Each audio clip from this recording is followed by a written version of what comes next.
Vamos lá. Vocês me escutam bem e me veem bem. Se em algum momento a gente tiver dificuldade, vocês me avisem. Eu preciso saber por conta da gravação. Ah, pastor, está falhando o vídeo, está falhando o áudio, está com chiado, me avisa, tá bom?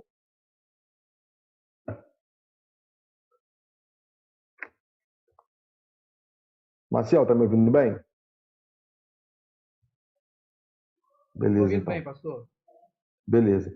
Bom, pessoal, na última aula, a gente fechou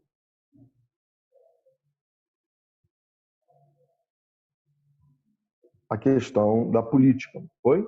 Sobre a questão da política, ficou alguma dúvida para vocês? Alguma coisa que vocês queiram perguntar? Alguma coisa que vocês queiram acrescentar? Se não, vamos seguir em frente. Lembrando que a gente tem que buscar uma igreja contextualizada, né? Uma igreja relevante na sociedade e evitar os extremos, que são o que a gente aprendeu. Um extremo é a igreja alienada, apática, né? Indiferente à realidade da sociedade. O outro extremo é uma igreja materialista. Isso pode se manifestar tanto na teologia da prosperidade, quanto até numa teologia mesmo, apenas que veja a igreja como uma ONG ou um projeto social. A igreja ela precisa abranger o homem de modo integral, né? Como a gente viu lá no Pacto de Lausanne, 1974, um marco na missiologia mundial. E ali ficou o lema para o século XXI: levar o evangelho todo para o homem todo, para todos os homens. Isso é muito importante, vocês precisam conhecer esse documento, precisam saber, quando alguém falar Lausanne com vocês, vocês precisam, a partir de hoje, pelo menos já vão saber do que estão falando com vocês. Tá? Vocês já tinham trabalhado sobre o Pacto de Lausanne em alguma outra disciplina? Sim ou não? Imagino que Pastor, não. só citado. Assim, eu acho que, se não me engano, história da igreja, falando falou sobre vários concílios, depois os tratados, mas só citou mesmo. Eu acho que a gente não chegou a aprofundar. Perfeito. É porque isso não faz parte da emenda, mas procurem saber, leiam sobre isso, né? E vocês vão. Isso não vai ser tão estranho para vocês daqui para frente. Muito bem. E falamos também que a igreja tem atuação política, mas não considero, aí a opinião do professor, do pastor, eticamente correto uma atuação política partidária. E se principalmente um pastor quer se envolver com a política, a recomendação é que ele se afaste do ministério titular, ele seja um membro, como qualquer outro cidadão pode e deve participar da política. A gente não pode demonizar a política, mas temos que entender que, como batistas, temos princípios que têm sido desrespeitados, como a separação entre igreja e Estado, como uma tentativa de usar a política para influenciar a sociedade no sentido de impor, através de leis, a nossa moralidade. E esse não é o papel da igreja, a meu ver, eticamente falando. É importante dizer que há pessoas que discordam de mim, há teologias que discordam de mim, e a teologia que eu creio é essa. A igreja atua no poder do Espírito Santo, não no poder político e não no poder financeiro. Toda vez na história da igreja que ela se misturou, que ela lançou mão, que ela passou a depender do poder político, ela se corrompeu, ela se desvirtuou da sua missão. O nome de Jesus foi envergonhado e o nome do Evangelho foi posto ao descrédito. Então, fiquem atentos aí, porque a história ela é cíclica, ela se repete. Perfeito? Então, esse foi o resumo aí da aula passada. Chegou mais gente? Boa noite, Márcio. Boa noite, Gerson, Andréia. Alguém tem alguma dúvida sobre isso? João Vitor? Se não, vamos seguir para a aula de hoje, que é sobre a ética no ministério. Obrigado aí pela presença de vocês em plena véspera de feriado, né? O tema é instigante, vai valer a pena. Gente, quando a gente fala da ética no ministério, é importante a gente entender que a gente vai lidar com questões éticas como líderes por exemplo, sobre a disciplina na igreja, né? Então, aqui na nossa apostila, na página 29, a gente começa a tratar desse assunto, né? A apostila 29 começa a falar da ética pastoral. E aí fala do pastor e a igreja, fala do pastor e as ovelhas, denominação e aos colegas. Eu quero focar aqui com vocês na questão pastor-ovelha e pastor-colegas. Muito bem. Quero ouvir vocês inicialmente como vocês acham que é a postura de um pastor, ou que deve ser a postura de um pastor, de uma pastora, de um líder, perante a disciplina na igreja nos dias de hoje. Quero ouvir vocês, como está sendo, como tem sido, como não tem sido, algum testemunho, alguém quer falar?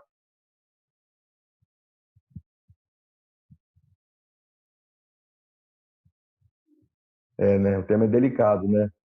Bom, enquanto vocês estão pensando aí, se vocês quiserem fazer alguma intervenção depois, a gente vai ter esse espaço. Bom, gente, a gente vem de uma cultura, principalmente na Batista, em que tudo, principalmente há 10, 20, 30 anos atrás, tudo era tratado em assembleia, né? Questões disciplinares. Vou dar um exemplo para vocês aqui. Há 20, 30 anos atrás, como seria tratada uma moça solteira que engravida na Igreja Batista? Ou talvez em algumas ainda é assim. Alguém quer falar? Alguém sabe dizer? Seria excluída. A exclusão. Seria excluída. O que alguns pastores faziam era conversar com a ovelha, gentilmente sugerir que ela pedisse o desligamento por motivos pessoais, uma carta escrita para evitar o constrangimento. Essa é uma alternativa. Mas, de modo geral, havia esse rigor com a moralidade, que você ia lá diante da Assembleia, expunha a questão, e muitas vezes isso era bem traumático, né? Hoje a gente, de modo geral, as igrejas batistas, de modo geral, não lidam mais dessa forma. Eu, por exemplo, como que eu trato essa questão de disciplina? Eu trato em gabinete.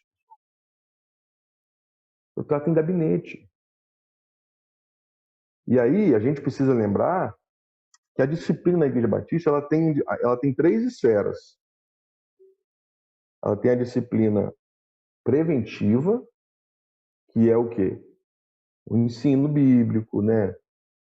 Os ministérios, a pregação, ou seja, a disciplina exortativa, preventiva, em que você ensina, em que você está disciplinando ali o rebanho, de modo a manter-se fiel aos costumes e doutrinas da igreja.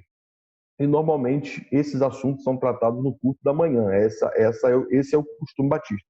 Culto de doutrina ou culto de exortação ao rebanho é o culto de domingo de manhã. E o culto de domingo à noite é o culto mais evangelístico, né? Isso está mudando, mas de modo geral é assim.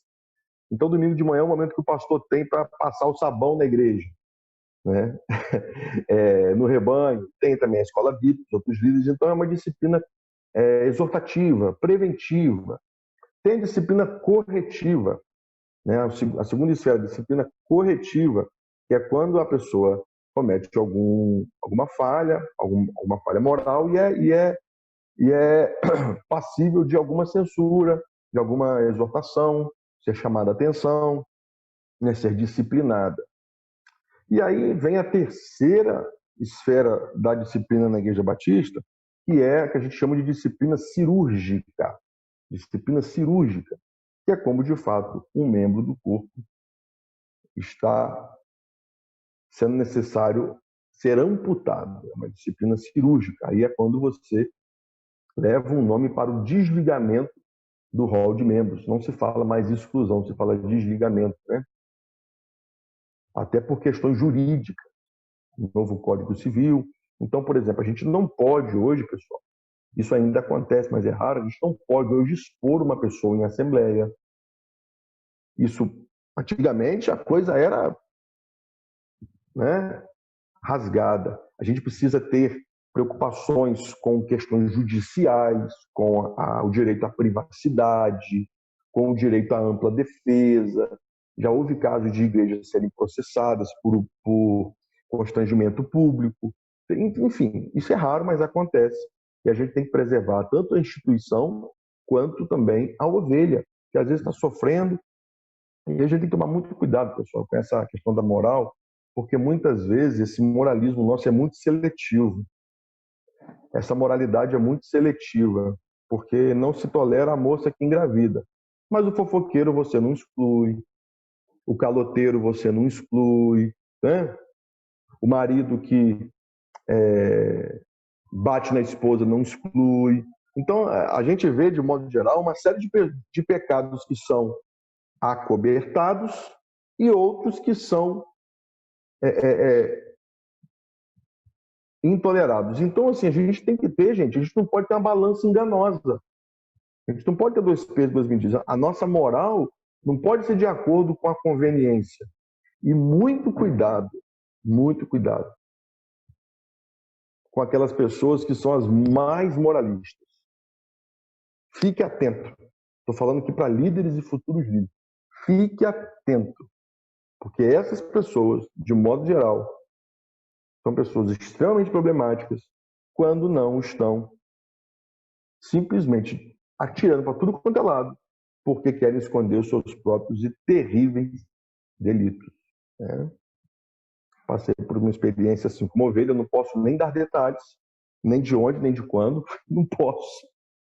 Mas, enfim, a pessoa era extremamente moralista, extremamente fiscal da vida alheia, e aí depois eu tive que confrontá-lo, porque, na verdade, estava praticando coisas terríveis, totalmente incoerentes com os ministérios que ocupava, com a posição que ocupava, com o discurso. Né? Então, é o que Jesus chama de sepulcro caiado. E a gente tem que ter dois cuidados com isso. Primeiro, de não sermos esse sepulcro caiado, ou seja, um discurso moralista, um discurso muito pomposo e uma vida podre. Então a gente tem que ter muito rigor ético com a nossa vida, né? Com as nossas questões. E segundo, temos que estar atentos, porque normalmente esse moralismo ele mascara pecados às vezes mais graves no sentido de consequência do que aqueles que as pessoas costumam apontar. Futuquei vocês aí, alguém quer falar? Pastor, é David. Fala, Davi. É David, cara. Depois que a gente começa a passar assim, a conhecer um pouco mais a igreja, a liderar algum ministério, a gente vai vendo, né, principalmente essa questão de discurso, né? Muitas pessoas com discursos bonitos, né? Quando a gente vai ver realmente quem é a pessoa, quando a gente descobre, né, tem muita sujeira às vezes atrás da pessoa, escondendo muitas coisas. E assim, infelizmente a gente vai vendo, né? Não só aqui na primeira igreja, mas como qualquer uma outra igreja aí, né? Os irmãos, eu acredito, se quiser compartilhar, vai ter história para compartilhar. Mas a gente tem que tomar muito cuidado com o discurso, né? Com que nós falamos. Questão eu sou diácono ali, junto com o Gerson também, que está aí. O Wagner Rosa também será diácono, né? Então a gente vai participando das reuniões, né? A gente vai conhecendo um pouco mais a igreja, a gente vai conhecendo mais as pessoas e a gente se assusta. A gente fica assustado com algumas pessoas. É complicado isso. É isso aí. É o desafio, cara, é um desafio. Né? E a gente não pode esquecer que a igreja é lugar de gente muitas vezes doente emocionalmente e que busca na religião, às vezes, mascarar as suas próprias mazelas. Né? Num ambiente adoecedor, a tendência é isso piorar. Se a gente está num ambiente saudável, onde as pessoas têm espaço para confessar os seus pecados, para pedir ajuda, né? É um ambiente de uma religiosidade saudável. Mas muitas vezes o que nós temos é um ambiente fiscalizador, um ambiente em que um fica vigiando a vida do outro. Ah, mas fulano está fazendo isso? Olha o que eu escuto muito. Mas pastor, mas fulano fez isso e está lá na frente. Às vezes a gente fala isso também, né? Quero contar uma historinha para vocês. É claro que a gente tem que ter rigor com isso, mas a gente tem que ter muito cuidado. Isso é uma questão ética. Eu quero compartilhar um testemunho com vocês. Vou fazer uma pergunta para vocês aqui. Quem é digno de estar no altar do Senhor? Desculpa, pode repetir, pastor? Quem é digno de estar no altar do Senhor?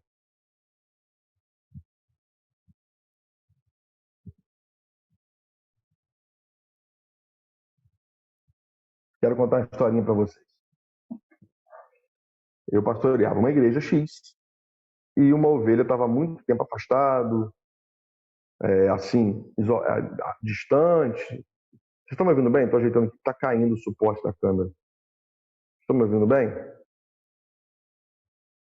Enquanto eu estou ajeitando aqui? Porque no outro áudio, pessoal, ficou com um ruído de... Estou te ouvindo muito baixinho. Agora eu não sei se o de problema é meu vento. aqui, pastor.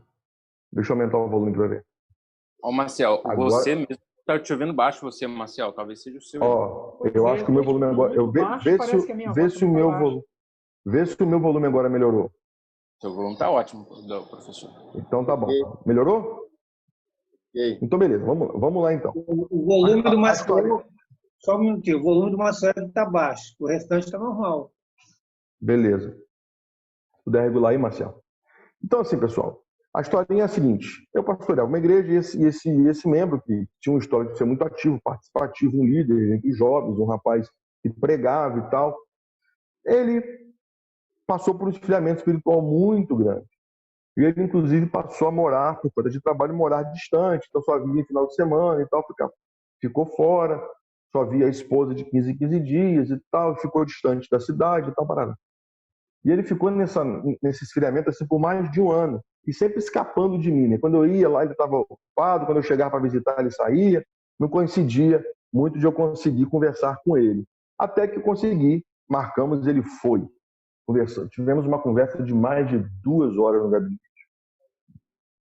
E, resumidamente, o rapaz falou para mim que estava assim, fazendo tudo que não podia, entendeu, irmão? Estava distante da esposa, estava se envolvendo com outras pessoas, estava com alguns vícios, algumas práticas que seriam um mau testemunho, só que fazendo fora, porque estava trabalhando em outra cidade. Admitiu uma série de condutas lá reprováveis para um cristão, né? E falou isso assim, arrependido. Choramos juntos, oramos juntos. Ali ele se derramou, né? Pôde desabafar. E aí, depois de 2 horas e meia, foi uma conversa muito boa. Eu falei com ele assim, rapaz, isso era uma terça-feira por aí. Falei, rapaz, eu vou ter que estar fora domingo. E eu não vi ainda, eu queria que você fosse o pregador domingo à noite. Aí, o quê? Não, pastor. Não. Não, para você vai ser o pregador domingo à noite. Não, pastor, não posso. O senhor acabou de ouvir tudo que eu estou falando aí. Eu faço isso, eu fiz isso. Eu falei, ok. Não, mas eu não sou digno. Eu falei, e quem é digno? Você sabe da minha vida? Você sabe da vida do irmão tal? Cada um vai dar conta de si, cara. Se você cometeu um pecado, está aqui confessando, é claro, irmão, se fosse uma coisa pública, seria mais difícil. Mas é pecados ocultos, entendeu? Se fosse uma coisa que tivesse gerado um alvoroço na igreja, né, uma coisa escandalosa, eu não colocaria ele para pregar, mas não era o caso, entendeu? Ele estava me confessando algo que era privado. E ali choramos, botamos isso diante de Deus, eu falei, rapaz, você vai ser o pregador. Se vira, você vai pregar domingo à noite. Aí, depois de muito silêncio, ele aceitou. E aí, depois, o feedback que eu tive foi que, da igreja, né, que fazia mais de ano que não via o rapaz pregar, pastor, foi o melhor sermão que ele pregou na vida dele. E vidas, teve uma reconciliação e uma conversão. Porque ele falou sobre graça, sobre perdão, se não me engano, foi sobre o filho pródigo. Então ele abriu o coração ali. E ninguém sabia o que ele estava passando, eu sabia. Por que eu estou contando isso para vocês? Porque a gente tem muito essa questão na nossa cabeça. A gente tem que olhar por outros ângulos e entender que a graça nos nivela a todos por baixo. Nós somos pó. Romanos 7, Paulo fala que ele é miserável. Né? É a graça de Deus que o alcançou. Nós somos, irmãos, dignos. A Bíblia diz que quem subirá ao monte do Senhor, aqueles que têm mãos limpas e coração puro.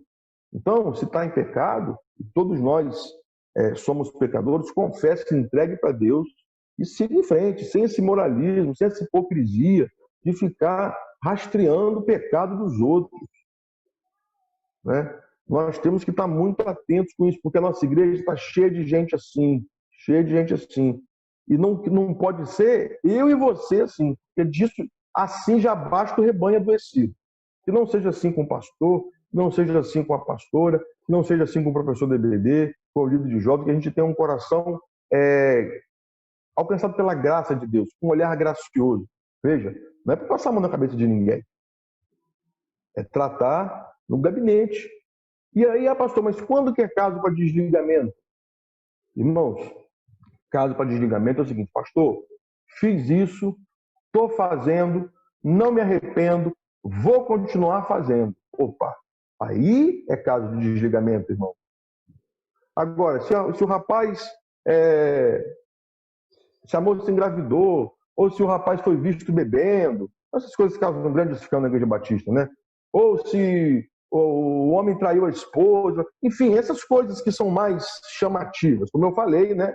Porque há pecados que a gente tolera, a fofoca, né? Aqueles que fazem intrigas entre os irmãos, e isso às vezes passa batido. Agora, beber não pode, engravidar solteiro não pode, e nem fumar. Então, gente, a gente tem que ter, não pode ter dois pesos e duas medidas, né? Isso tudo tem que ser tratado, disciplinado em gabinete. Ah, pastor, minha irmã tal está sendo acompanhada em gabinete, está sendo aconselhada, está sendo pastoreada. Quando que é caso de desligamento? A pessoa não quer ser disciplinada, a pessoa não se permite ser disciplinada, a pessoa está pecando, seja o pecado que for, e deliberadamente fala, vou continuar fazendo, ou seja, não há arrependimento.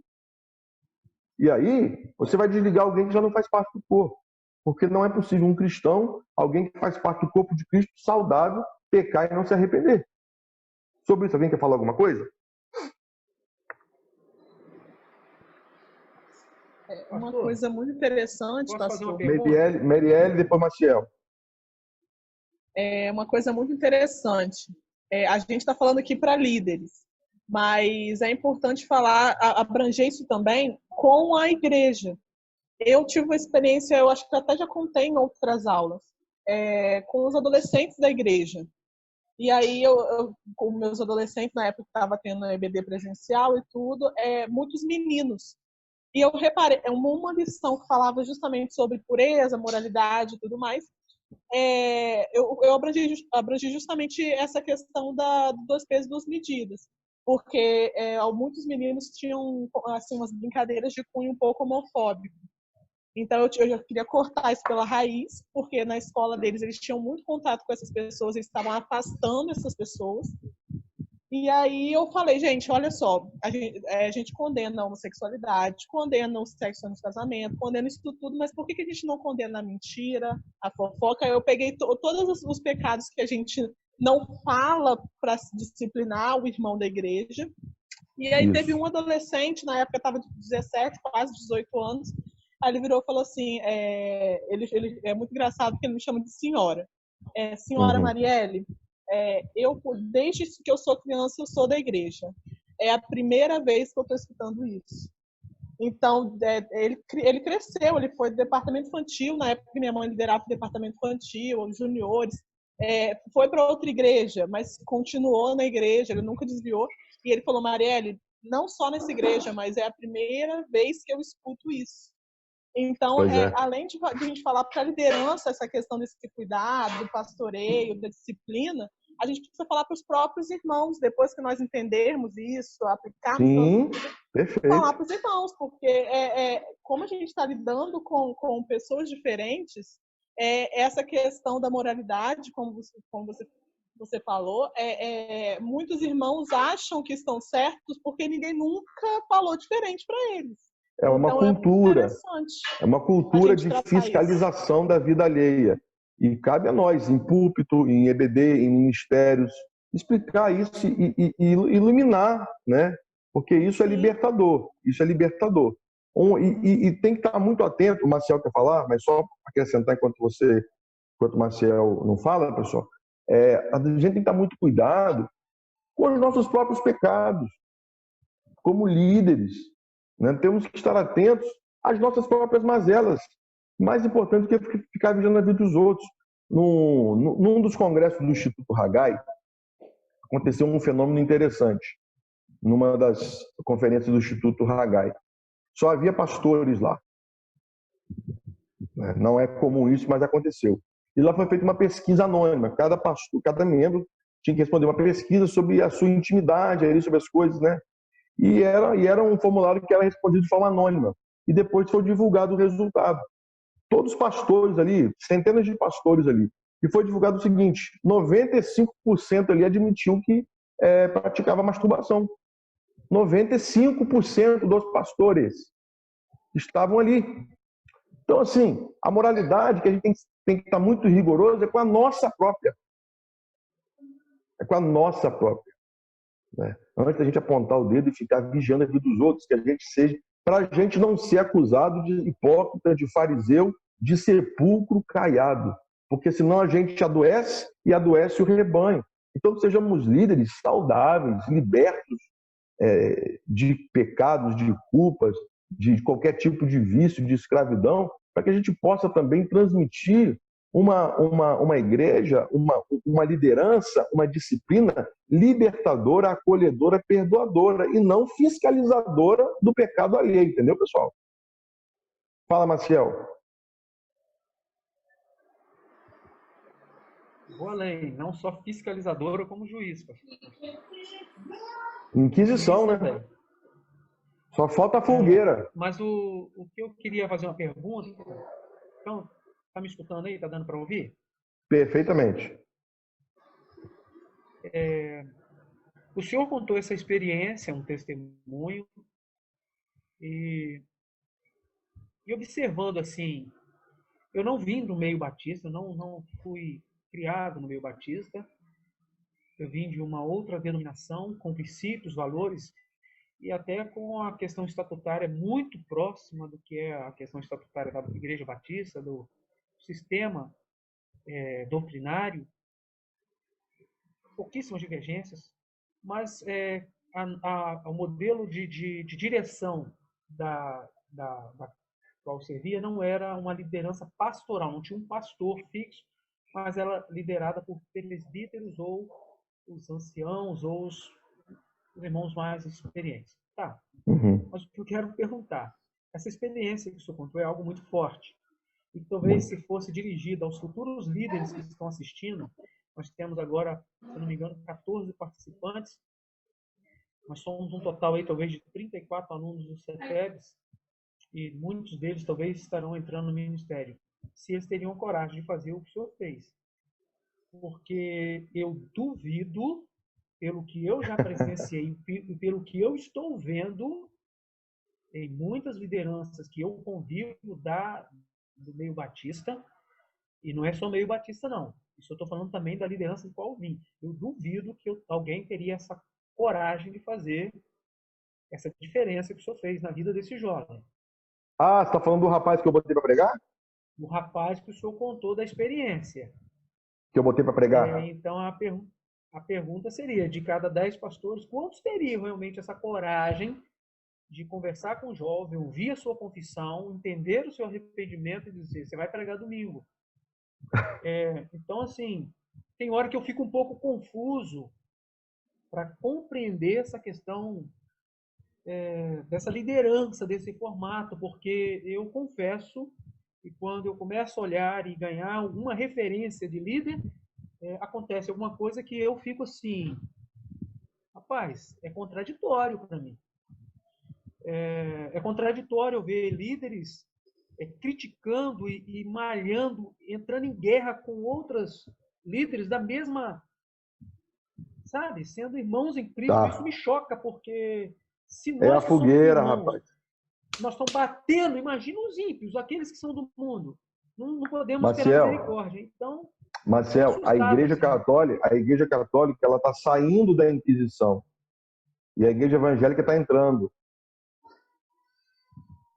é quase isso que eu tenho visto. A verdade, isso aconteceu lá depois da reforma, né? O que eles faziam, nós fizemos. E parece que as coisas continuam ainda. Essa treta aí é antiga. E começou com Lutero, porque o Lutero falou, dá a Bíblia para o povo. Só que ele queria o livre exame. Inclusive, a declaração doutrinária fala do livre exame, mas não a livre interpretação. Ou seja, irmãos, isso aí já entra em outra matéria, não é matéria minha, isso aí já tem a ver com exegese, com teologia bíblica. Mas uma coisa é o livre exame das Escrituras. Outra coisa é a livre interpretação. O livre exame é você examinar, mas de acordo com um código de fé, de acordo com uma declaração doutrinária. Né? Outra coisa é a livre interpretação. Preciso lembrar vocês, ou alertar, caso você não saiba, os próprios anabatistas, por exemplo, o que ouviram de Lutero? Vocês sabem o que Lutero mandou fazer com os anabatistas? Valendo um copo d'água aqui. O grande Lutero, pai da Reforma Protestante. Desculpa, porque Lutero abriu a caixa de Pandora, gente. O povo não tinha Bíblia. Nem os padres tinham Bíblia, gente. Eles tinham o livro, eles tinham os manuscritos da catequese. A Bíblia só existia em rolo, foi só com Gutenberg, foi só com Lutero traduzindo do alemão lá do Castelo.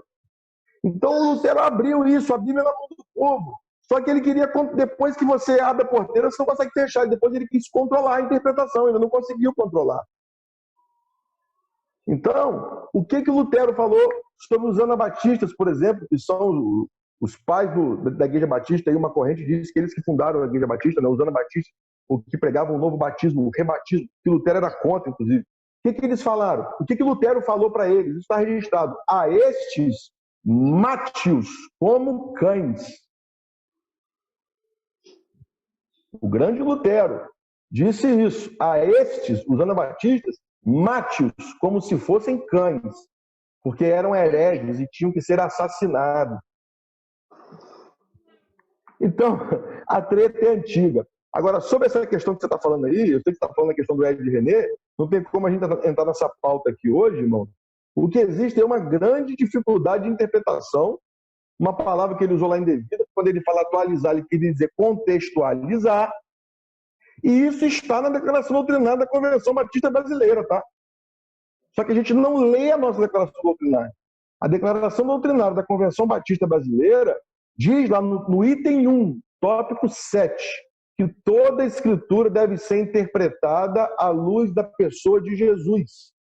Ou seja, relida, contextualizada. Jesus é a chave hermenêutica para você ler as Escrituras. Isso está na Declaração Doutrinária da Convenção Batista Brasileira. Mas eu não vou entrar aqui, eu não sou defensor de ninguém, eu não assino embaixo do que ninguém falou. Só estou comentando aqui com vocês que a gente precisa estar atento à nossa própria Declaração Doutrinária como batistas, entendeu? Porque está escrito lá, item 1, tópico 7, que a Bíblia precisa ser lida, interpretada à luz da pessoa de Jesus. Eu não posso pegar um texto do Antigo Testamento e aplicar aqui sem passar por Jesus. Ela precisa, então, ser lida, interpretada e praticada pelo óculos, pela lente, pelo óculos que é Jesus. É através desse óculos que nós temos que ler toda a Escritura. Mas essa treta aí não é minha, né, pessoal? Não, e nem é da nossa aula. Mas é um desafio. O moralismo é um desafio. A gente tem que ser fiel às nossas doutrinas, mas a gente tem que tomar cuidado com a fogueira e com a nossa tendência de caça às bruxas. Isso é muito perigoso e temos que ter um pé atrás, ouvir, por exemplo, ouvir toda a pregação, ouvir o outro lado da história, antes de sair por aí apedrejando as pessoas. Eu acho que essa é a lição que a gente pode tirar disso. O tempo acabou, vamos reabrir a sala. Você pode não concordar comigo, mas é o que eu te falei, eu estou aqui para confrontar você. Se eu estiver aqui para falar só o que você gosta, eu sou um péssimo professor. É possível que o que eu fale aqui... A pergunta foi que isso que o senhor falou a respeito de aquele rapaz no seu gabinete na terça-feira e no domingo pregar, isso seria uma controvérsia para muitos pastores hoje, não seria? Com certeza. Sendo avaliado por isso, pastores, talvez isso seria também, de certa forma, O que eu estou falando com vocês aqui é totalmente ponto fora da curva. Tá? Mas esse é o meu papel aqui. É tentar fazer diferença na vida de vocês. É, de alguma forma, contribuir para que vocês sejam melhores líderes, melhores professores, melhores pastores do que essa geração está sendo. Inclusive, melhores do que eu. Não que o que eu esteja falando vocês tenham que cumprir, mas eu quero aí confrontar vocês e fazer vocês refletirem e aí chegar à conclusão de como vocês vão atuar ouvindo talvez coisas que não esperava ouvir, entendeu?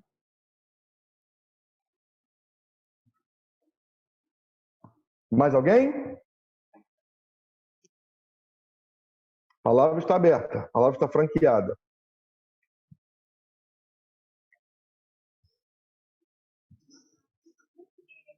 Então, de modo geral, é isso, gente. Cuidado com o moralismo, cuidado com a caça às bruxas, cuidado com essa questão. A gente tem que ter muito zelo com isso, tá? E disciplina é para gabinete. Não expõe as pessoas. E sobre ética, pessoal, por favor, não usem o púlpito para mandar recado. Isso é uma questão ética. Tem pastor que o que a ovelha está falando no gabinete, passa uma semana a igreja toda está sabendo. Preserve a sua ovelha. Tem coisa que eu não falo nem para minha esposa, porque vai comprometer a forma como ela, porque eu sei, eu estou tratando. Entendeu? Eu estou tratando ali. Então a gente tem que saber lidar aqui, por uma questão ética, com sigilo. Né? Cuidado com comentários, às vezes com até ilustrações que você vai dar para não expor a pessoa.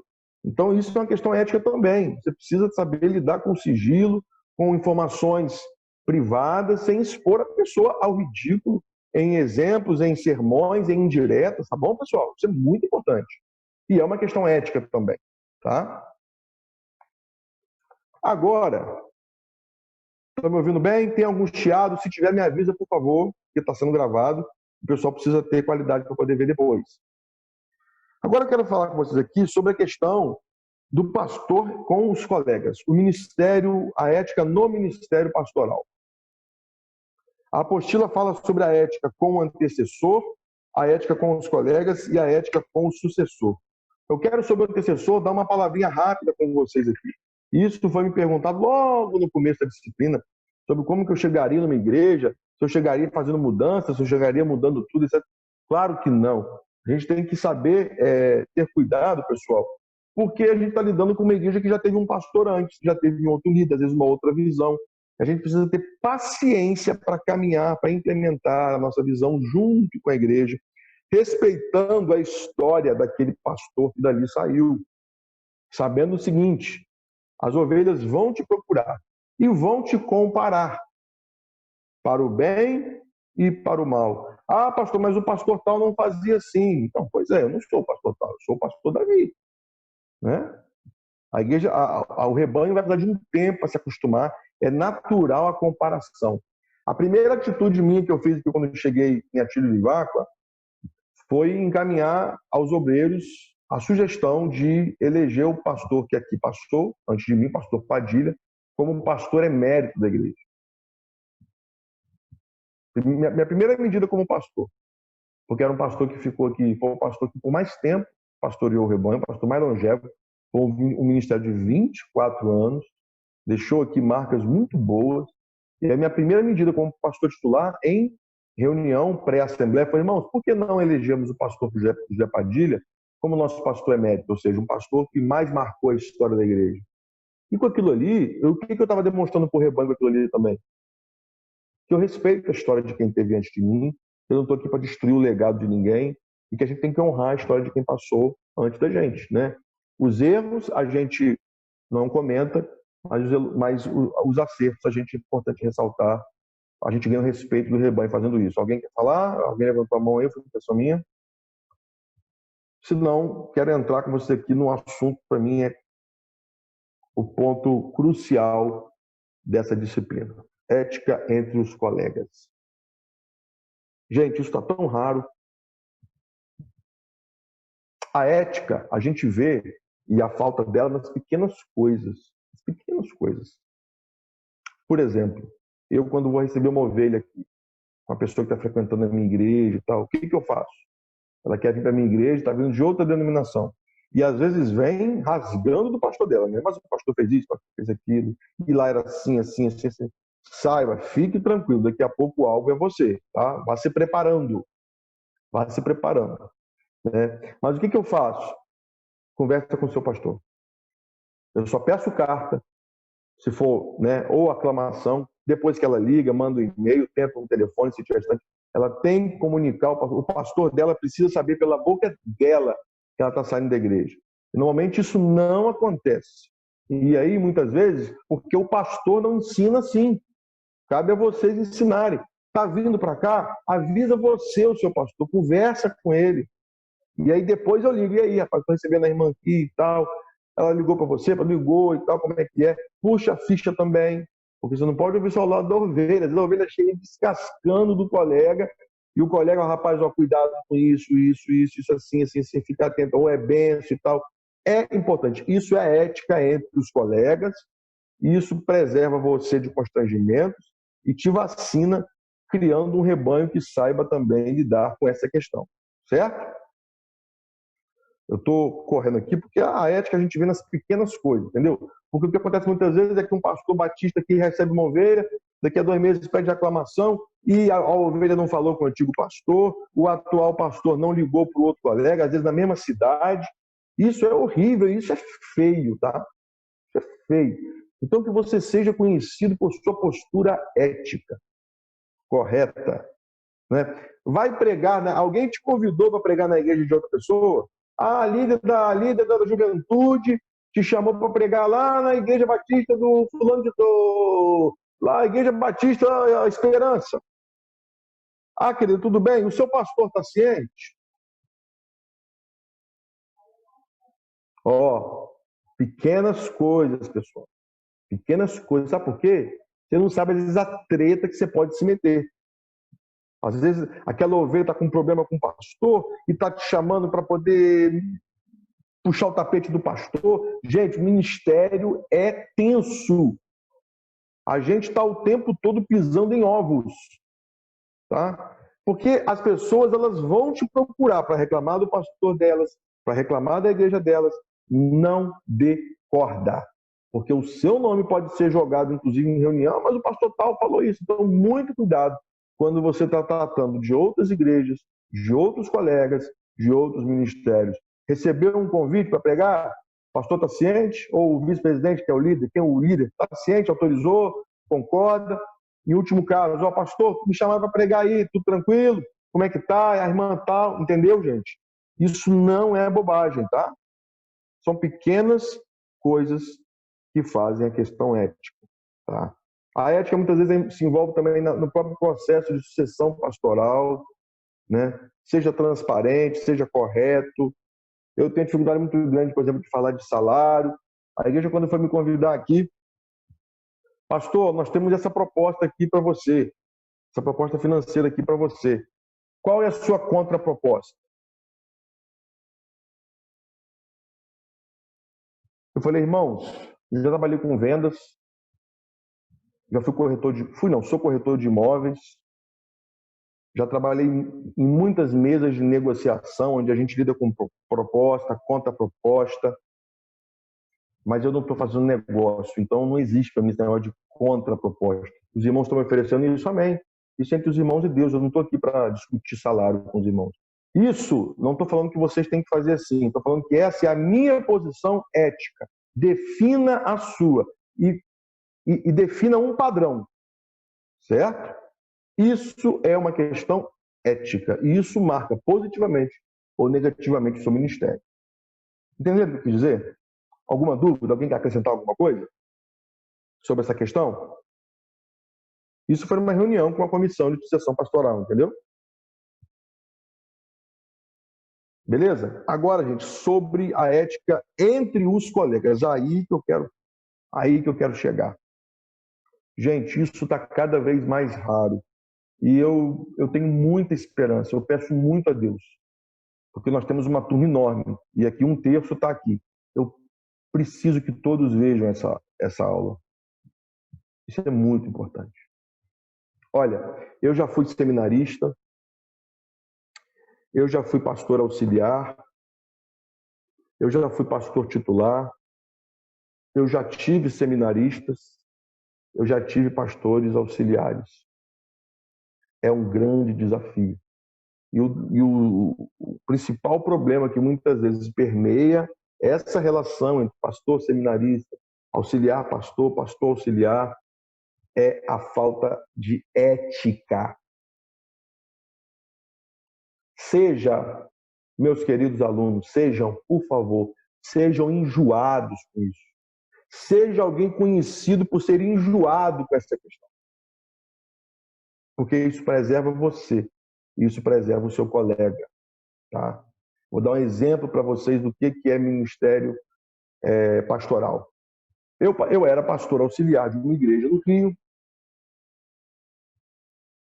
e o meu pastor titular faleceu. A igreja entrou em processo de sucessão pastoral, foi escolhido um novo pastor. O que eu fiz quando esse pastor assumiu? Alguém quer dar um chute? Alguém faz ideia do que eu fiz? Saiu? João Vitor, pastor, por favor, estou colocando meu cargo à disposição do colega da igreja e eu só permaneço se o senhor quiser que eu continue e se a igreja votar para que eu permaneça. Porque se o senhor não quiser, eu saio agora. E se o senhor quiser que eu fique, eu peço que a igreja vote. Mas eu precisava fazer isso? Não. É uma postura ética minha. Eu defini que esse é o meu padrão ético. Defina o seu. Não estou dizendo que esse tem que ser o seu. Estou falando que esse é o meu. Está bem definido. Fiz isso e o pastor pediu que eu continuasse e a igreja votou para eu ficar. Coloquei meu cargo à disposição. Por quê? Porque eu entendo que quem monta um colegiado é o pastor titular. Porque ele deve indicar ou escolher quem vai trabalhar com ele. Porque é um cargo de extrema confiança. Extrema confiança. Né? E aí vem a segunda parte desse ministério. Primeiros 6 meses, o que as ovelhas fazem com você? Você já estava ali, eu já era pastor auxiliar, já estava ali há quase 4 anos. Chega um pastor, o que as ovelhas fazem com você, pastor auxiliar? Você que tinha que ser o pastor titular. Ah, mas é você que tinha que ser o titular. Ah, mas eu indiquei o seu nome. Ah, pastor Davi, você viu o que o pastor fulano fez? Pastor Davi, você viu o que ele falou? Pastor Davi, o senhor precisa saber que aconteceu isso. Eu estou muito chateado com o pastor tal, porque ele fez isso. Sabe qual é a minha postura padrão nesses casos, irmão? Padrão. Eu falei, defina o seu padrão. Irmãos, isso faz bem para o nosso ego. A pessoa te procura para falar mal do pastor dela. E poucas coisas, preste atenção, poucas coisas unem tanto 2 pessoas do que se juntar para falar mal de alguém. Tá? Olha, a minha postura é essa. Minha irmã, o que a irmã está falando é muito grave. Vamos fazer o seguinte, vamos lá conversar com o pastor? A irmã falou isso para ele.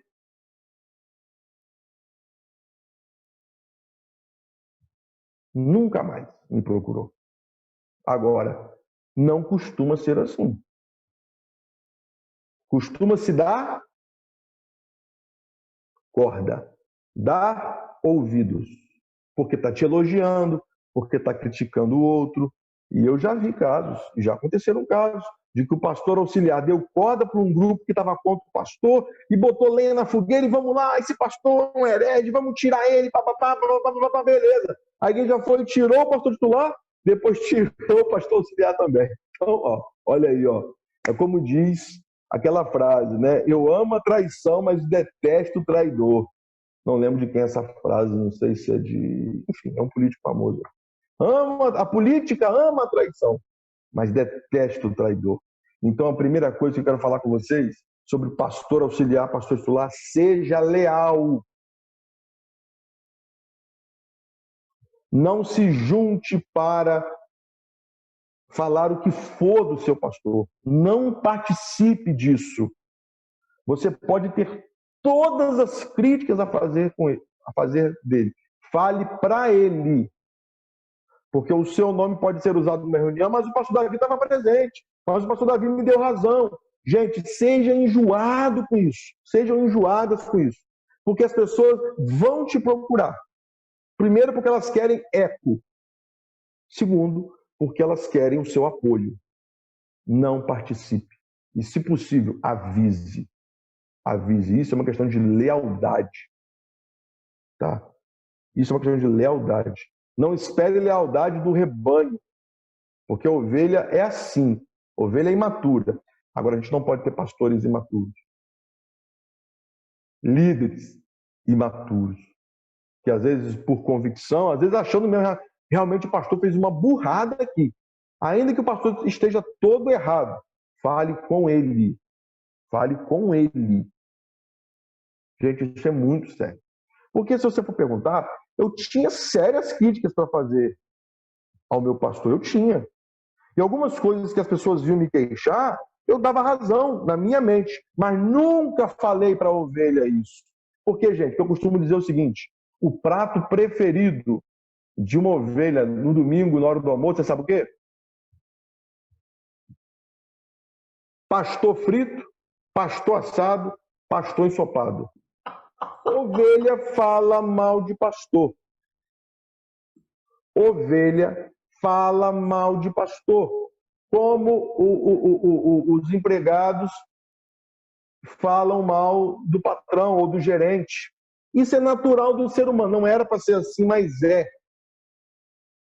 Quem é líder sabe. E quem é liderado sabe. Você, se possível, já esteve dos dois lados. Já foi alvo de críticas e já foi parte dos que criticam, não é verdade? Ovelha, tudo bem. Mas tudo bem não, isso é ruim, mas faz parte agora. Estou falando aqui para líderes, educadores, professores, diáconos, pastores, que vocês não sejam essas pessoas. Gente, isso é muito sério. Isso tem causado muitos problemas. Muitos problemas. Chegou um momento, eu convivi com esse pastor, chegou um momento, foram 2 anos e meio eu junto com ele, que eu percebi que ele não me queria ali. Ele não me queria ali. Porque ele queria ir para o norte e eu queria ir para o sul, mas eu nunca o contrariei publicamente, né? A gente não deve tentar me... Sabe, queda de braço? Os meus atritos com ele, eu resolvi em gabinete. Nunca procurei uma ovelha para falar do meu pastor, nem dei eco para quem me procurava. Mas eu fui vendo que ele não me queria ali. Ele não me queria. Um dos exemplos claros foi que ele levou a igreja a reduzir o meu salário. 2 meses antes de eu me casar. Então, assim, né? Entre outras coisas, eu era pastor de juventude e missões. Ele falou, olha, cuida só da juventude, missões, deixa com esse rapaz aqui. Que, no caso, era um seminarista que vinha ser o futuro genro dele. Então, assim, eu comecei a ver que eu estava sobrando ali, pessoal. E eu orei sobre isso, pedi orientação a Deus e tomei uma decisão. Estou dando aqui para vocês essa aula baseada no meu testemunho, tá? Tomei uma decisão. Cheguei para o pastor e falou, pastor, estou indo embora. Vou voltar para o interior, vou lá para a terra da minha esposa, vou para Cachoeira de Itapemirim. Mas tem convite? Não, tem convite não. Mas eu entendo que o meu ministério aqui acabou. Não fui para a casa de ovelha fazer drama, não procurei vice-presidente para me fazer de vítima. Pastor, estou saindo, estou indo embora. E saí bem, sem brigar. Porque eu entendi que não era o auxiliar que ele queria. Né? Então, eu, em vez de ficar criticando ele, toda uma queda de braço, eu falei, beleza, deixa o pastor seguir, que eu vou seguir meu rumo. Né? E foi legal sair de despedida, honrando, somos amigos até hoje. Ele nunca falou que queria que eu saísse, mas a gente tem que ter simancol, gente. A gente tem que ter bom senso. Né? E aí o que aconteceu foi que 6 meses depois ele pediu o concílio, deu posse para o futuro genro dele com o dobro do salário. Então realmente ele não me queria ali, né? Então, vou repetir, ele pediu o concílio, deu posse ao futuro genro dele, que era noivo da filha dele, com o dobro do meu salário. Então, realmente, ele não me queria ali. Se estava certo, estava errado, o que eu entendi? O meu tempo ali acabou. Se o meu pastor não me quer ali, eu não vou ser um problema. Não seja um problema para o seu pastor. Não seja, não seja. E vim para Cachoeiro sem ministério. Outra coisa que a gente costuma ouvir muito. Mas vai viver de quê? Os pastores perguntam. Isso está envelhecendo, mas essa geração de pastores aí com mais de 30, 40, 50 anos de idade foram ensinados ao seguinte: eu só saio de um ministério com convite para outro. Essa é a tradição batista. Eu só saio do ministério se eu tiver um convite para outro. Eu tive um pastor que o orgulho dele era: eu sou pastor há 20 e tantos anos e nunca fiquei um dia sem estar pastoreando. Eu falei: rapaz, será que isso é bom mesmo? Porque é possível que ele tenha ficado, às vezes, numa igreja, forçando o bar, só para não ficar sem ministério. Às vezes fazendo mal para ele, fazendo mal para a igreja, o tempo dele já acabou ali, mas por um orgulho bobo, ficou ali empurrando com a barriga, o que é o que acontece. Quando não, por questões financeiras. Inclusive, um dia eu fui aconselhar um colega que estava na igreja já há 15 anos, e o tempo dele já tinha acabado ali, ó, há uns 4 anos. Mas não chegava convite, não tinha perspectiva. Eu falei: rapaz, você precisa sair, cara, pega o ministério. Qual foi a resposta que eu ouvi desse colega? Eu vou viver de quê? Eu vou morar onde? Eu tenho 2 filhos para criar. E assim ficou, empurrando com a barriga, sem alegria, sem vontade de pastorear, sem vontade de pregar, fazendo mal para ele, fazendo mal para a igreja, porque não soube a hora de sair, não soube a hora de parar, não soube a hora de seguir em frente. Gente, sinceramente, por questões financeiras, não permaneça no ministério. Deus sustenta você. Eu tenho experiências fortes com isso. Eu, quando saí do Rio de Janeiro, vim para Cachoeiro sem convite nenhum, sem conhecer nada aqui. E eu falei: gente, eu sou pastor porque Deus quer. Não foi eu que quis. Eu queria ser outra coisa, mas Deus me chamou, eu aceitei e sou pastor. Estou aqui. Estou no banco de reserva. A igreja que eu vou pastorear a igreja que eu vou pastorear não é problema meu. Isso é problema de Deus. O técnico é ele. A hora que ele quiser me convocar, eu estou pronto para servir. Né? Pastor. E eu saí do Rio, assim, só um minutinho. E eu saí do Rio assim: Senhor, me dá um rebanho para pastorear. Que seja de 10 ovelhas, eu quero pastorear um rebanho.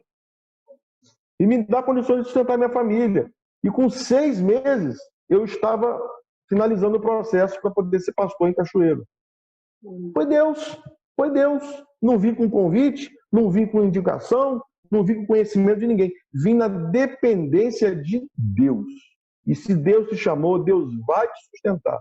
Não duvide disso. Alguém quer falar? Uma pergunta, talvez você já tenha até respondido o que eu vou perguntar com essa fala do senhor aí.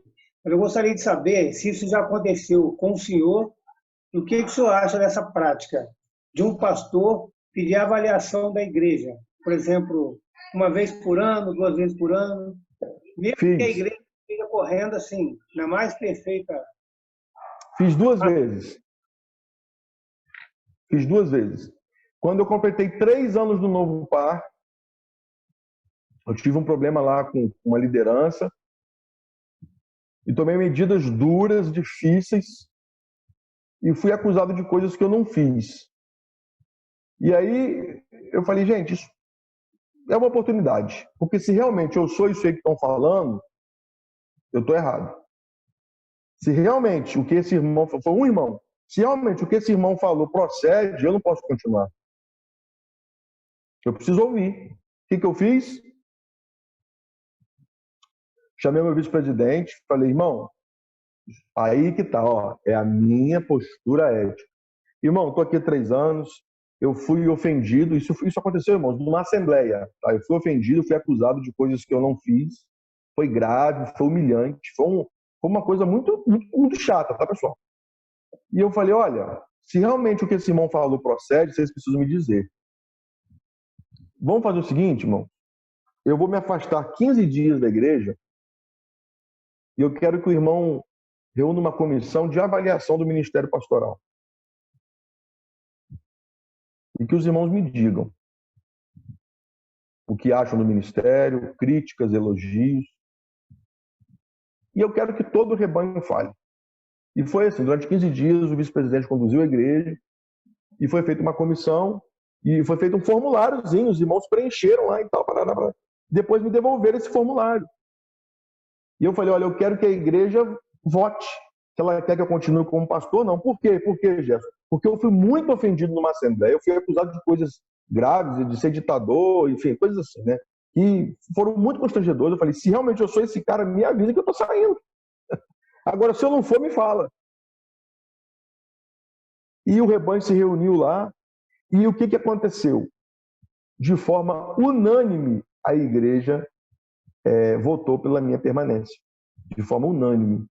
E foi uma experiência maravilhosa, porque eu peguei foram mais de 150 fichas anônimas, e eu falei para os irmãos, eu ouvi, aí eu voltei no domingo seguinte para a igreja e falei que ia permanecer, né, que ia permanecer.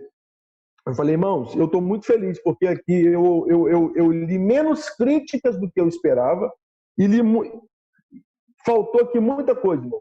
Porque eu sou muito mais duro comigo do que os irmãos foram. E eu fiquei muito surpreso porque eu vi muitos elogios aqui que eu não me faço. Então foi essa a minha palavra para a igreja. Os irmãos foram muito, muito generosos comigo, porque me criticaram muito menos do que eu esperava. Eu me critico muito mais do que isso. E me elogiaram muito mais do que eu esperava, porque eu sou muito mais duro comigo mesmo. E foi muito bom. E fiquei lá mais 2 anos e depois entendi que era o tempo de sair e estou aqui agora em Atílio Vivaco. Mas, da mesma forma, em paz, sem brigas, sem desentendimentos, com culto de despedida, deixando portas abertas. Mas fiz. Na metade do tempo que estive lá, fiz essa avaliação. Fiz lá. E aqui em Atílio Vivaco eu fiz também. É uma coisa que não é comum, tá? Não estou falando para você sair fazendo isso, não. Tá? Mas fiz. Fiz, só para concluir, Dilon, só para concluir, e aí, essa aula está baseada no testemunho. O que eu estou falando aqui, gente, de ministério é a minha vida. Eu estou aqui me expondo para vocês, tá? E aí, antes de você falar, Edilon, eu falei com vocês numa da segunda aula que eu passei por um divórcio. E casei com a mesma esposa. Né? E brinquei que da primeira vez eu pedi ela em casamento, da segunda ela que me pediu. E foi uma questão de 2 meses, por decisão dela, o divórcio, naquele momento irreversível. Já expliquei isso para vocês aqui. Tem que ver a aula anterior para ver todos os detalhes. Né? Não teve nenhuma falha ética, moral, grave, nada disso. Mas é um assunto complexo que não dá para tratar aqui. No dia, se você quiser um dia sentar e conversar comigo, a gente toma um café e eu te conto toda essa novela aí, tá bom? Mas qual foi a minha postura? Quem quer falar? Gerson. O Edilon quer... Então fala, Edilon, depois fala, Jéssica. Eu vou dar um pause aqui. Fala aí, Edilon. Nessa questão da ética, o irmão fez a pergunta sobre aquela questão de uma avaliação, né, ministerial, se é comum e tal, né, ou deveria fazer ou não. Mas aí a pergunta não deveria ser uma coisa normal, independente da situação estar boa ou não? Por exemplo, vou dar um exemplo. Né, na igreja de Itaoca hoje, reza em estatuto, né, que a cada 2 anos a igreja deverá se reunir numa assembleia extraordinária para tratar exclusivamente de avaliação dos ministérios que possa existir na igreja, certo? E, logicamente, a dificuldade que a gente teve aqui e está tendo é por falta de não ter um norte, que seria um regimento interno ou um manual que detalhasse como seria feito esse procedimento. Mas já está em estatuto isso com a previsão de fazer a receita de bolo de como fazer para que não extrapole, não falhe e não venha a ser uma coisa pessoal. Então, todo isso. Perfeito. Aí a pergunta que eu faço é um avanço, é um avanço. Aí a pergunta dentro da ética não deveria ser uma coisa normal, porque, por exemplo, nesses anos que eu tenho de membro de igreja, As poucas vezes que eu vi alguém fazer alguma coisa, algum pastor tomar uma postura dessa, é porque alguma coisa saiu dos trilhos. No meu caso. Aparentemente saiu um problema aconteceu ali. Isso. Sim. Mas a ideia que tivemos aqui, que teve aqui, foi para que essa avaliação seja feita em tempo de paz. Não esperar que a guerra aconteça ou o problema aconteça para se conversar a respeito. Perfeito. A ideia principal era essa, né? Bom, esse é o mundo ideal. Esse é o mundo ideal, Edilon. O mundo real não é assim. A gente pode buscar, né? É um ideal, né? Excelente. Excelente. Então, parabéns. A gente está lutando agora para que faça um regimento interno, um manual de como fazer isso de uma forma... Como detalhar isso, né? Detalhar isso para que qualquer irmão que esteja na presidência, na vice-presidência, possa conduzir o processo de uma forma ilibada, de uma forma justa, de uma forma correta, e que a igreja entenda que não é uma questão de retirada do pastor do ministério, não é isso. É um balanço, né? Um balanço para que tanto o ministério seja avaliado, mas também que a igreja, em conjunto, acaba sendo avaliada também, porque ela tem que propor sugestões, se ela acha que deva melhorar algum ponto, né, ela propor sugestões para avançarmos na melhoria. É uma autocrítica. Isso é muito raro, tá, Odilon? Isso é muito bonito. E eu, por exemplo, acho que só vi uma ou duas vezes. No meu caso, foi uma turbulência que eu passei lá e foi muito bom, foi muito proveitoso. E aqui também, como eu falei, quando eu passei pelo divórcio, eu falei, irmãos, estou colocando meu cargo à disposição. Porque os irmãos contrataram um pastor casado e eu sou pastor divorciado. Né? E logo em seguida, depois eu me reconciliei. Mas antes mesmo de eu me reconciliar com minha esposa, a igreja se reuniu e falou que queria que eu ficasse também unânime.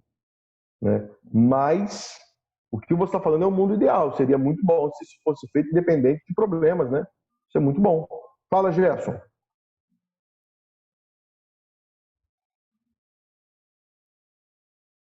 Só aí, de certa forma, complementando também o que o Edilon falou, por isso que eu havia perguntado ao senhor, mesmo nos casos em que a igreja esteja em perfeita harmonia. Perfeito. Entendeu? Porque o que a gente vê aqui, aí eu não quero, questão de ética também, não quero, enfim, citar ninguém, a gente vê, às vezes, dois extremos. A gente vê uma situação em que a igreja, às vezes, está... Não chega a ser um extremo, mas às vezes a igreja está funcionando normalmente, tem um problema, às vezes até de forma isolada. Eu acredito que, como aconteceu no caso do senhor, e que o senhor pede uma avaliação da igreja. E acontece também, a gente já tomou conhecimento de casos assim, em que há um verdadeiro cabo de guerra na igreja, digamos assim. Entendeu? A igreja rachada, parte com o pastor, parte contra o pastor, e o pastor fica naquela situação, não pede uma avaliação e vai sustentando aquele problema, e aí, às vezes, a igreja paga muito caro por conta de tudo isso. Terrível. Daí a pergunta, né, seria assim, o que o senhor acha dessa avaliação? Acho muito bom. É atípico. Mas cabe a vocês mudarem isso. Sabe, gente? Eu aprendi, isso é uma questão de caráter, de temperamento, isso é família, né? Eu aprendi com meu pai que eu prefiro sofrer o dano do que causar o dano.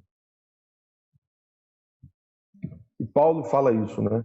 Paulo fala isso. Por que não sofreis vós o dano quando um irmão leva o outro para tribunal? Então, se você está vendo que está fazendo mal para a igreja, tenha a hombridade de sair.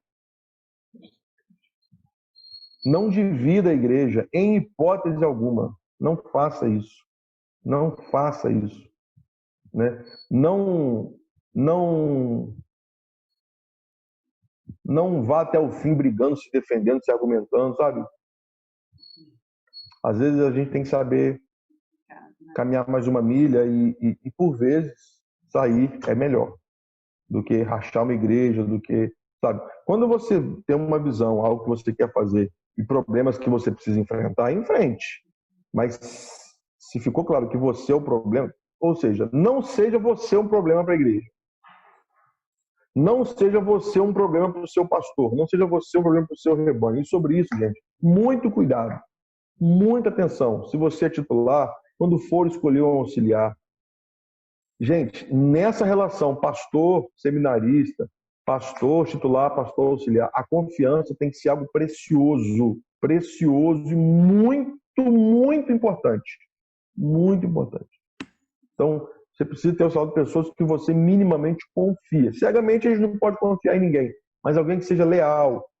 Por exemplo, um grande problema que aconteceu com um colega meu, ele era vice-presidente do pastor. Ele era pastor e vice-presidente da igreja. Não façam isso, a não ser que vocês estejam prontos para defender o seu pastor a qualquer custo. Porque quando uma igreja tem um problema com o pastor, ela vai procurar o vice-presidente para discutir, para avaliar, para tentar tirar o pastor. E se você é um pastor que é um vice-presidente, a sua situação nesse momento é muito delicada. Porque podem dizer que você quer pegar o lugar do outro pastor, que você está mancomunado para poder puxar o tapete do colega. Então, se eu puder dar um conselho para vocês, não seja vice-presidente de igreja se você tiver pretensões ministeriais. Isso é regra? Não. Estou falando de experiências que eu vi. Não é bom, é muito desgastante você ser um pastor e ser vice-presidente de outro pastor. Porque é possível que você seja colocado em saias justas e aí a sua posição pode ser mal interpretada. O pastor quer tomar o lugar do outro, ou está passando a mão porque é colega. Então, evite. Se possível, você sendo pastor, não recomendo que você seja vice-presidente de uma igreja, porque é um cargo que lida com isso. E quando o problema é o pastor? Aí tem que se procurar o vice-presidente para avaliar, para sentar, discutir e tratar dessa questão, entendeu? Alguém quer falar mais alguma coisa, pessoal? Pastor, geralmente, Fala, Wagner. o camarada que divide a igreja, o pastor que divide a igreja, geralmente, pela experiência do senhor, a minha pouca experiência, as igrejas não vão para frente. Olha, pastor que divide a igreja é muito ruim. Agora a igreja batista cresceu se dividindo, né? É porque Deus é um Deus misericordioso. Deus transforma até maldição em bênção. Tinha um grupo aqui, brigava, saía, e assim as igrejas batistas foram crescendo, né? Aí tinha outro grupo aqui que brigava e ia para outro lugar. E assim as igrejas batistas foram se espalhando. Mas que isso não seja iniciativa do pastor, não se envolva com isso, não vale a pena. Não vale a pena, entendeu? Se a ampla maioria está com você, é possível que uma minoria não aceite, não concorde, é natural, gente. Ninguém agradou a todos, nem Jesus. Então, isso é um exemplo que a gente repete, mas é verdade. A gente tem que saber lidar com quem não gosta da gente. Isso vai acontecer. Né? Se dentro de uma casa, entre marido e mulher e filhos, há discordância, por que numa igreja com 100, 216 pessoas não vai ter discordância? Vai ter. Saiba lidar com essas pessoas sem persegui-las, sem demonizá-las, né? Sem destratá-las, sempre com amor, com zelo. Né? Mas se o problema for você, avalie, se for o caso, é hora de sair. Mas cada caso é um caso, tem que ser avaliado, perguntado, orado e refletido com muito carinho sobre isso. Certo? Beleza. Queria agradecer a vocês. Lembrem que a igreja é a noiva de Cristo. Muito cuidado com ela. A igreja não tem dono humano, não é o pastor, não é nenhuma família. A igreja é de Cristo, é a noiva de Cristo. Cuidado, você está mexendo com a noiva dos outros. Então, muito zelo, muito carinho, muita responsabilidade, temor do Senhor. Deus abençoe vocês. E que vocês tracem a linha ética de vocês. Não precisa ser igual ao meu. Eu dei o meu testemunho para vocês aqui. Eu defini o meu padrão ético.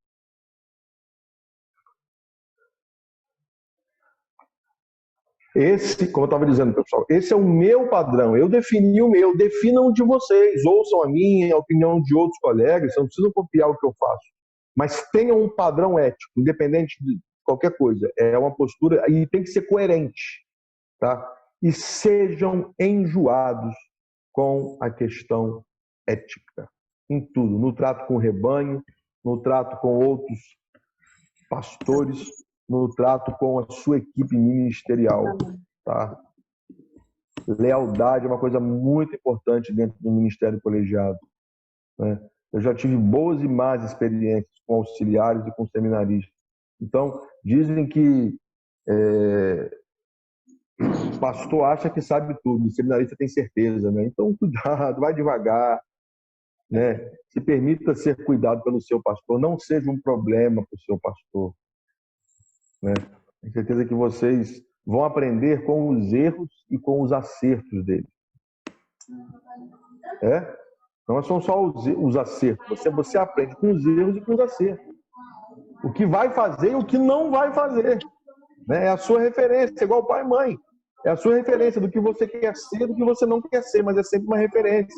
Então, que vocês busquem boas referências e aprendam com esses homens o que fazer e o que não fazer. Como na Bíblia. Pega a história de Davi. A Bíblia não omite os erros de Davi, os erros de Abraão, né, os erros de Moisés. Aprendam com esses homens o que fazer e o que também, não fazer. Tá? E, por fim, quero fechar. Saibam a hora de pedir ajuda. Isso é muito importante. Se você pegar Mateus 26,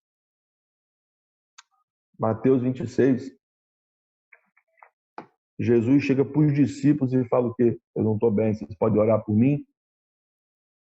Né? Na minha caminhada ministerial, eu sempre tive alguém para me pastorear. E essas decisões importantes que eu tomei, que eu falei com vocês aqui, que eu compartilhei, essas e muitas outras, eu tomei essa decisão não de cabeça quente, não de uma hora para outra, mas depois de tempo, porque de cabeça quente a gente faz bobagem. Na dúvida, não tome decisão nenhuma. Na dúvida, fique onde está. Sair de um ministério só quando você tiver certeza. Aceitar um ministério só quando você tiver certeza. Na dúvida, não sai de onde você está. Qualquer decisão importante como essa, procure. Tem alguém para te mentorear, tem alguém para te pastorear, tem alguém para te aconselhar. Porque eu tenho. Posso dizer para vocês que 3 pastores que me mentoreiam, que me pastoreiam. E que quando eu tenho que tomar uma decisão importante como essa, eu procuro com um ou com outro, sento, converso, escuto. Saiba a hora de pedir ajuda. Tá? Jesus, lá em Mateus 26, falou, orem por mim que eu não estou bem. Jesus, tá? Jesus, oi? Filho de Deus.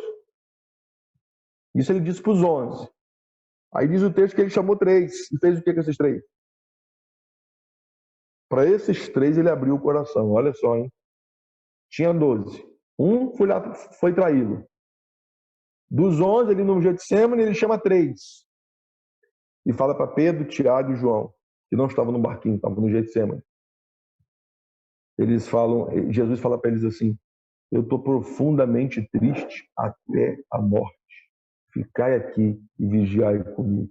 Ou seja, Jesus fala, eu estou tão triste, Pedro, parece que eu vou morrer de tristeza. Eu não estou bem, Tiago, João, ora por mim. Jesus, o Filho de Deus, o Verbo encarnado, ele pede ajuda.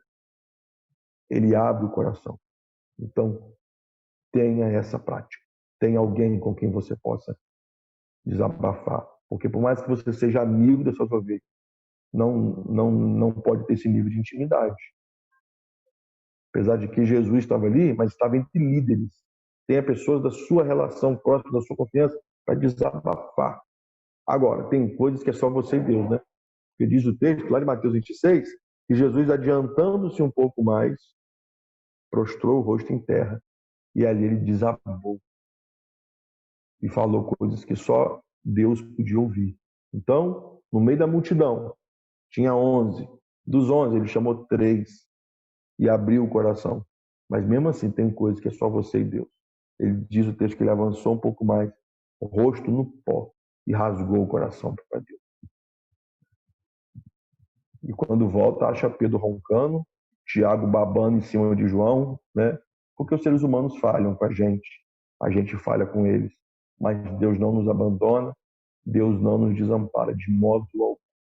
A caminhada é árdua, mas vale a pena. Que vocês sintam o cuidado de Deus no ministério, seja como professor, seja como líder, seja como diácono, seja como pastor.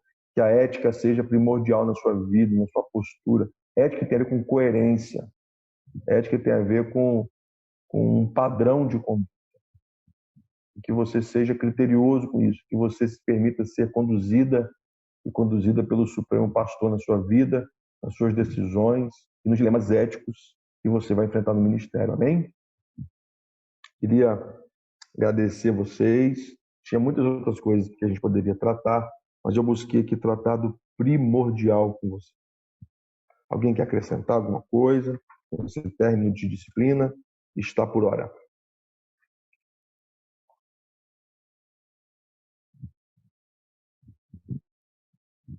Alguma dúvida? Alguém quer acrescentar alguma coisa? Senão a gente vai encerrar. Queria agradecer a vocês pela paciência, pela disponibilidade em me ouvir, né? E sejam melhores do que isso que eu disse para vocês. A gente está aqui para formar melhores líderes do que nós temos sido, melhores pastores, melhores pastoras. Olha aí, ainda que não seja cultura capixaba, já é cultura brasileira. E se preparem, viu? Né? E é possível que alguns aqui se choquem quando eu falo isso. Paciência. Como eu falei, isso faz parte, né? Mas, enfim, como líderes, homens e mulheres, eu creio que dom não tem gênero, é homem e mulher. Deus chama para o ministério, capacita, como pastor, professor, diácono, pregador, líder e, acima de tudo, servos do Senhor. Deus abençoe vocês e que a ética seja marca do ministério de vocês. Sejam enjoados com isso. Vale a pena. Sejam coerentes com o que vocês creem, com suas convicções. Amém? Vamos orar? A não ser que alguém queira falar alguma coisa. Senão, vamos orar então? Deus, quero te agradecer, Pai, por essa disciplina. Quero te agradecer, Pai, por essa oportunidade que o Senhor me deu de estar com esses alunos, com esses estudantes, Pai, que já são líderes, homens e mulheres de Deus. Homens e mulheres, Pai, que já fazem, Senhor, cumprir o chamado que o Senhor tem para eles. Desperte vocações. Ilumine, Pai, as decisões ministeriais que eles têm que tomar, a formação acadêmica, Pai, seja ela baseada no foco que for. Que a ética, Pai, seja uma marca, possamos ser coerentes, Senhor, e buscar, Pai, viver longe da hipocrisia, de uma falsa moralidade, Pai, para que não sejamos, Pai, chamados de hipócritas ou de sepulcro caiados, Pai. Que possamos ter o temor do Senhor, Senhor, e saber lidar com ovelhas, na disciplina do rebanho, Pai, e na relação de lealdade e de confiança entre os ministros, Pai, entre os pastores, entre os auxiliares, um para com os outros. Abençoe a família de cada um, Senhor, o ministério de cada um, que sejam bênçãos, que sejam instrumentos teus, Pai, para que o teu reino cresça aqui entre nós. Muito obrigado, Pai. Em nome de Jesus. Amém. Obrigado, pessoal. Essa aula precisa de resumo também, porque, como foi dito, teve conteúdo, não deu para fazer na semana passada. E a vocês a minha gratidão. Estejam atentos aí ao prazo. Vocês têm mais uma semana para entregar os trabalhos sem desconto. Passou disso, reprovação e prova final. Não queiram ficar na prova final, por favor. Para o bem de vocês e para a minha saúde mental. Tá bom? 2 trabalhinhos fáceis de fazer, resumo das aulas, manda para lá e tchau e benção. Amém? Amém. Obrigado, gente. Valeu. Fiquem com Deus. Um abraço bom.